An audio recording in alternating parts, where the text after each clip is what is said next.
Fala aí, investidores, sejam muito bem-vindos ao canal Planilheiro Investidor. Eu sou Adriano Costa e nesse vídeo nós vamos falar do Fiagro Devan CRA 11, é o DCRA 11, relatório gerencial de abril. Então a gente vai ver aqui qual foi a performance do fundo nesse mês de abril, né? Qual foi o resultado dele, quanto distribuiu, né? O fundo que a gente tem acompanhado aí desde o primeiro relatório. Mas antes de mais nada, eu queria te agradecer por estar assistindo esse vídeo. Se você quer acompanhar aqui fundos e fiagros, principalmente que a gente comenta aqui no canal, se inscreve aí, ative o sininho de notificações, tá? E deixa o seu like também se você quer curtir esse tipo de assunto, se você quer aprender, quer compartilhar também seus conhecimentos, se inscreve aí, vem fazer parte da família e também a gente tem um nosso grupo do Telegram, que você pode ir lá se inscrever, está no link da descrição desse vídeo, né? O nosso canal do Telegram, nosso Instagram, nosso Twitter. Se inscreve lá nas nossas redes sociais e mais o Telegram aqui é o nosso grupo onde a gente encurta a distância lá, conversa com outros investidores, posta os vídeos que a gente anuncia aqui, né? Coloca lá os vídeos que a gente postou aqui no canal. Também outras notícias a gente costuma lá encurtar a distância e trocar conhecimentos, tá bom? E esse relatório vai estar na descrição do vídeo para você baixar, fazer uma leitura mais detalhada para entender um pouco mais do DECRA 11. Se você é cotista do DECRA 11, compartilhe com a gente nos comentários também qual o percentual da sua carteira hoje. Eu sou cotista do DECRA 11, né? Comprei no mês passado, já peguei um provento aí bom de 1,45% que a gente vai ver aqui nesse relatório. Né? Fundo um Fiagro interessante que está se desenvolvendo ainda, já está aí com quase mais de 80% alocado, então está começando a ficar interessante os resultados, mas a gente vai ver, né, se ainda realmente o resultado está acompanhando a distribuição para saber como é que está o desenvolvimento do fundo, tá? Então, DECRA 11, relatório gerencial de abril de 2022. Então, é um Fiagro, como a gente já falou, né, administrado, gerido, né, pela Devan, Devan Asset Management, então o mesmo administrador, o mesmo gestor, né, do Deva 11, né, fundo Decri. Então, alguns números aqui, a gente vai ver antes aqui quais são os objetivos do fundo, né? Então, ele investe principalmente em certificados recebíveis do agronegócio, certificados de recebíveis lastreados em créditos da cadeia produtiva do agronegócio, né? CRIs, no caso aqui, voltados para o agronegócio. Ele é para investidores em geral, ele tem desde janeiro de 2022, então fundo novo, com prazo de duração determinado, condomínio fechado, gestão ativa, característica dos fundos que a gente fala aqui no canal. Então se você vai indicar algum vídeo, veja se tem essas características aqui, tá? Se ele é para investidores em geral, porque tem alguns fundos, né, que nem o KNIP11, que é para os investidores qualificados, aqueles que têm mais de R$ 1 milhão na Bolsa de Valores, tá? A gente não costuma falar desse tipo de fundo, mas é, se você quiser sugerir, medida do possível, a gente vai atendendo aqui, tá bom? Ticket na B3 é o DECRA 11, como é o título também do relatório, né? Tem mais de 6 milhões e 700 mil cotas emitidas, tem mais de 3.257 cotistas, eu sou um desses cotistas. Fundo que é gerido pela Devan Asset Investimentos, né? Administrado pelo banco Daicoval, tem uma taxa de administração e custódia de 0,13% ao ano e uma taxa de gestão de 0,87% ao ano, que somados aqui, né, dá 1% ao ano, e uma taxa de performance de 10% do QCD, 100% do CDI. Tá, aqui o patrimônio do fundo hoje está em 65 milhões, logo aí eles vão fazer com certeza mais a segunda subscrição, né, segunda emissão de cotas, daqui a pouco está fazendo igual o XPCA anunciou aí a emissão de cotas. O valor patrimonial dele hoje está em 9,66, né, praticamente muito próximo, né, ao valor de mercado. O valor de mercado está em 65.900, 9,78, tá? Mais ou menos está nesse valor mesmo sendo negociado. Dividendo ele anuncia aqui normalmente no quinto dia útil, né, e paga no 10º dia útil de cada mês. Bom, aqui ele fala aqui em cima nos comentários, na verdade nos números, né, do fundo aqui no mês de abril, ele que anunciou aí, ó, 14 centavos por cota, que dá um dividend yield de 1,45%. Tá com uma reserva hoje, né? Usou aí, na verdade, a gente vai ver mais para baixo, mas ele usou a reserva de lucro para poder distribuir esse valor aqui de 14 centavos por cota.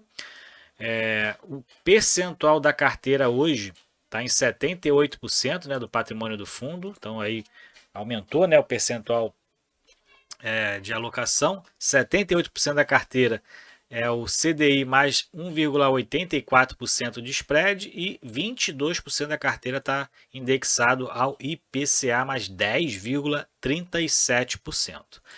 Prazo de duração média aí dos CRAs, né? 2,96 anos. Quase 3 anos, né, de duração média. Ele está 99% alocado, quase 100% alocado, 100% inadimplente. Tem mais de 3.250 investidores. Aumentou 21% agora para abril. E está com zero exposição direta ao produtor rural, tá? Então está exposto, no caso, sempre aí a empresas, né? Normalmente, mas diretamente ao produtor rural ele não está exposto, tá?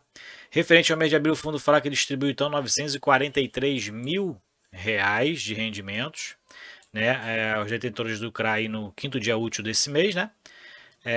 14 centavos por cota foi o recebimento, 1,45 de yield, como a gente comentou, e é 173% do CDI.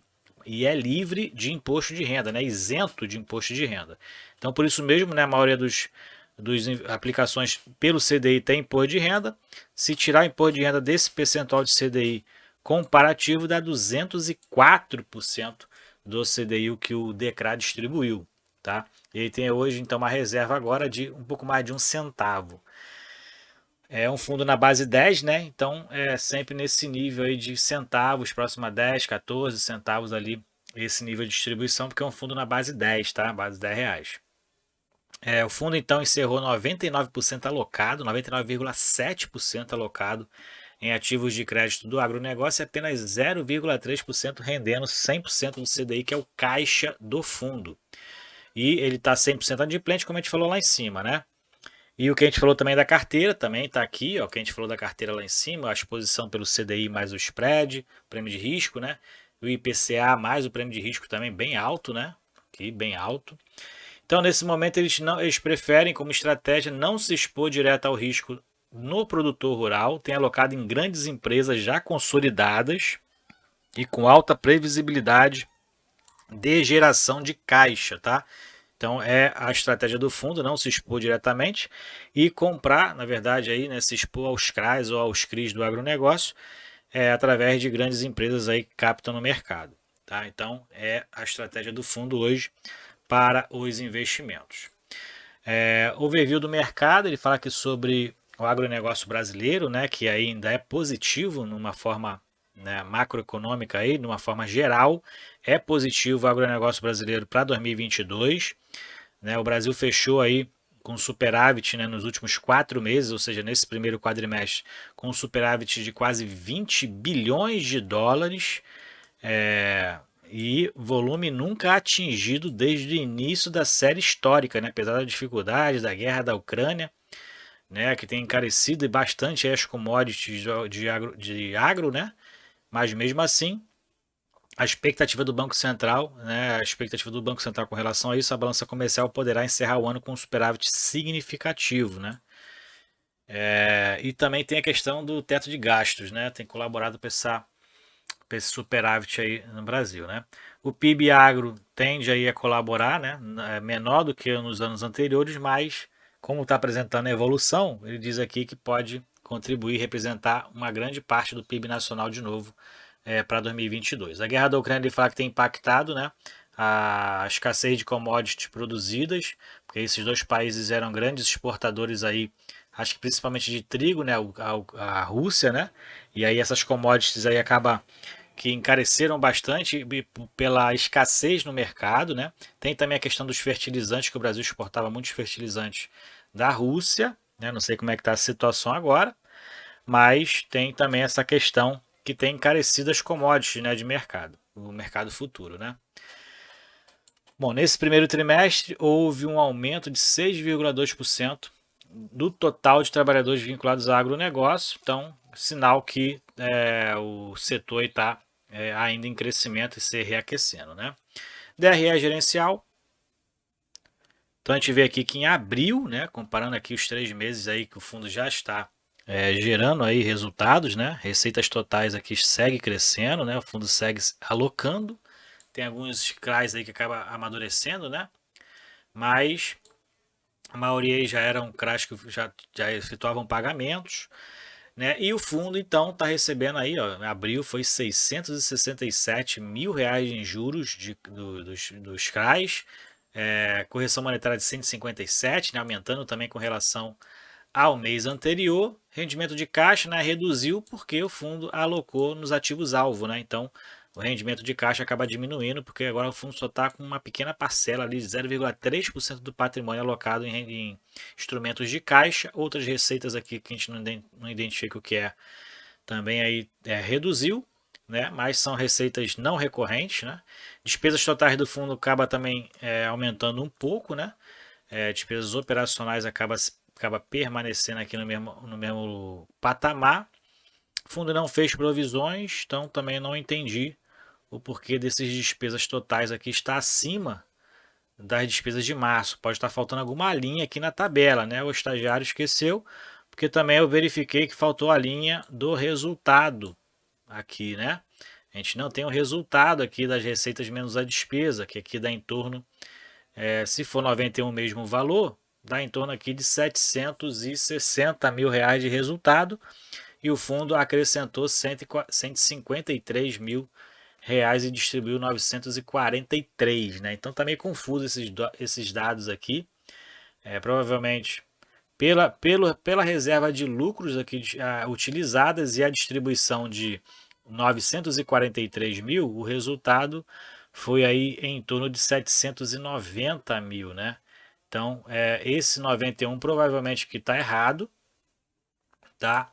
E o resultado é 852 menos 61, que dá ali em torno de 790, tá? Então, esse 91 aqui provavelmente está errado aqui na conta, tá? E o fundo então utilizou 153 mil reais da reserva de lucro, realizada aqui em fevereiro, né? O fundo não distribuiu proventos em fevereiro, usou parte dessa reserva que ele fez então aqui na quantidade de cotas, né? Parte dessa reserva aqui ele utilizou aqui para distribuir também em março e usou também mais uma parte para distribuir em abril, né? Em torno de somando aqui dá em torno de 340 mil reais já distribuído desses 421, tá? Então, não melhorando, se não melhorar a receita para maio, né, provavelmente a distribuição será menor do que 14 centavos, deve ter ser aqui em torno de 11 ou 12 centavos de distribuição, porque o fundo só tem hoje um pouco mais de um centavo de reserva aí de lucro, tá? Para a distribuição. Então, o dividend yield nesse mês foi de 1,45%. Aqui é a composição do resultado, a divisão, né? Quanto representou, por exemplo, a maior receita do fundo, que foi dos juros, 17 centavos por cota. Aqui são as distribuições que ele já fez, então foram duas distribuições, né? Março e abril. E aqui a carteira, né? Carteira do fundo, numa análise aqui rápida, a gente verifica que não é uma carteira com risco tão exposto, né? Por quê? A gente vê aqui, né? Tem CRAs, né? Tem CRAs aqui, CRIs aqui também, né?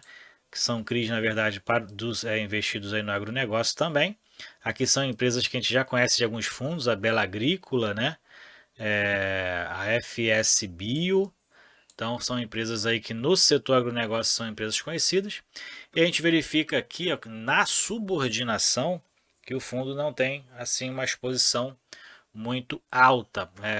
Por quê? Porque na subordinação a gente identifica qual é a prioridade, por exemplo, que mitiga o risco, né? Quais são as prioridades de distribuição do fluxo de pagamento de cada CRI ou de cada CRA. Então, dentro de um fluxo de pagamento, os que têm preferência de recebimento são os únicas e os sênior, né? Numa sequência ali única, tem aqui a preferência na distribuição, o sênior é o segundo, né? O terceiro é o subordinada e o quarto é o mezalino, que o fundo não tem o mezalino aqui no caso, dentro dos seus CRAs, tá? Então, a preferência de distribuição, o fundo tem a maioria, né? E acaba que esse prêmio de risco aqui, nesse que ele tem sênior e única, acaba sendo menor. Como a gente verifica aqui, né? Única aqui também, ó. CDI mais 5, mais 4,5%, o spread, o prêmio de risco é menor. E aqui também tem um sênior, né? IPCA mais 9%. Mas no subordinado sempre o prêmio de risco será maior porque ele não tem preferência. Um dos fatores, né? Claro que tem outros também, mas um dos fatores de risco é dentro da sequência ali de preferência de distribuição, ele é um dos últimos. Então, se o fundo, se na verdade, dentro de uma sequência, né, desse CRI aqui, por exemplo, da TOEX, né, tiver uma previsão ali para pagamento das cotas, né, única, sênior, subordinado e mezanino de 100 mil e porventura ele teve um fluxo de pagamento de 70 mil, ele vai distribuir primeiro para a única, depois para a sênior e o que sobrar vai distribuindo para cima. Então acaba que pode ter o risco de ter aí uma expectativa de recebimento menor, porque o fundo o CRI ou o CRA pode ter recebido menos naquele período, tá? Aqui é o segmento, então bem diversificado o segmento aqui, né? Como a gente verifica pelo gráfico de rosca. Hoje ele tem 83% em CRAs, 17% em CRIs e 0,3% em caixa. Aqui é a localização, a maioria está ali no Paraná. Tem aqui, ó, 6 estados aqui que o fundo está ali localizado, 78% indexados ao CDI, 21%, quase 22% ao IPCA, duração 2,96 anos, e pela sequência aqui, na verdade, a gente só vê que tem os dois CRIs pelo IPCA e o último CRA aqui também pelo IPCA, o restante pelo CDI. Aqui é o detalhamento qualitativo de cada um deles, tá? Você pode baixar e fazer uma leitura mais detalhada, conhecer a empresa. São empresas aí, a maioria já consolidadas no mercado, ó. Nutrimac desde 91, Agrofito desde 77, ó, Bela Agrícola desde 85. Então é isso que ele está falando, investindo em grandes empresas já aí que tem um fluxo de receita mais consolidado, né? Ó, Espaço Agrícola, 20 anos já de atuação. 29 municípios, né? FS também aí, desde o início das operações em 2017, essa aqui é recente, né? E a liquidez no mercado, fundo aí então, volume negociado no mês de abril, 2,6 milhões, menor do que o mês de março, como a gente verifica aqui, né? Quantidade de cotas ainda é pequena, né? Então acaba que o volume negociado acaba sendo baixo, mas acabou que o giro de cotas foi alto, né? Então, pela movimentação das cotas, alto não, né? Médio, né? Mas então a movimentação de cotas, né? Pelas cotas que tem, pelo patrimônio que o fundo tem, até que a liquidez foi boa, né? Pelo giro de cotas, a gente verifica aqui que só no mês de abril, da totalidade de suas cotas, 4% foram movimentadas, né? Então, a liquidez até que não está ruim, porém tem um volume ali monetário baixo. Aqui é a questão dos evolução dos cotistas, né? Então segue aumentando aqui, ó. E o volume de negociação também. Aqui é o patrimônio, na verdade, né? Patrimônio líquido está em 65,1 milhões de reais. Bom, é isso então, né? Relatório gerencial do DECRA 11 é o FIAGRO, né? Da Devan. Então, na minha opinião, o fundo tá em desenvolvimento, né? Está em crescimento aí, está em maturação os investimentos que eles fizeram. Vamos ver aí o próximo mês se vai manter essa distribuição, já que ele utilizou parte aí da reserva de lucro para completar, né, os rendimentos de março e abril. Vamos seguindo acompanhando, eu sou cotista também. Então, a princípio, eu estou gostando aí das alocações que ele tem feito, né? A estratégia de pegar aí créditos de empresas já consolidadas. E é isso, vamos acompanhar. Se você gostou do vídeo, deixe seu like, se inscreva no canal então e compartilhe com a gente. Se você também é cotista do DECRA 11, qual o percentual da sua carteira hoje. Fique com Deus, até o próximo vídeo. Tchau, tchau.